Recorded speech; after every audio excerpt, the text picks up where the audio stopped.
Officials in Nepal, they are considering safety changes on Mount Everest after a particularly deadly climbing season. 11 people have already died this year.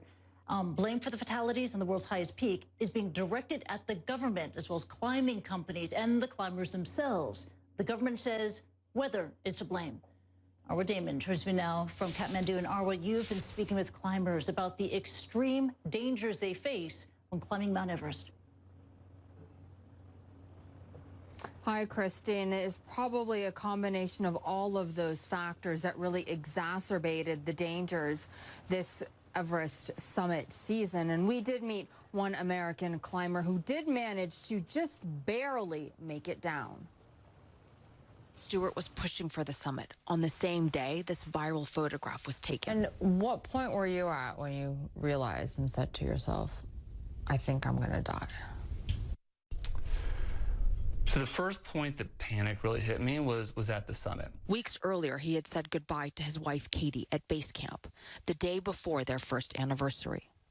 She went back home to the U.S. He was about to tackle Everest, a summit he had been training for a decade.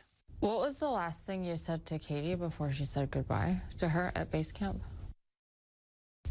That I'll be safe, and that it's just a hill, and that I won't prioritize this summit over coming home safely to you. I feel like I looked my wife right in the eyes and told her that, and then almost didn't follow through.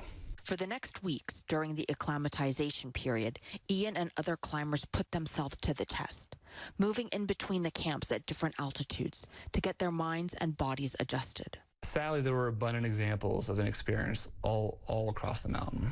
When the weather window opened on the 23rd, Ian waited a bit, hoping the crowds would clear, and then went for it. It's difficult to move up because there's also people coming down and they're trying to unclip around you. He had planned for an 8-hour trek to the summit. It took him 12. So I was up there with our guide, and he looked at me and was like, hey, we're both really low on oxygen. We got to go. Immediately got back in the queue to get down. As I mentioned, very quickly got stuck at the top of the Hillary step. And from there, it just felt like the next 5 or 6 hours was just sort of, not to be dramatic, but like a race for my life to get back down the mountain safely. And as I mentioned, I was very lucky that one of our Sherpas in our group decided to make the decision to bring an extra bottle of oxygen up from the balcony.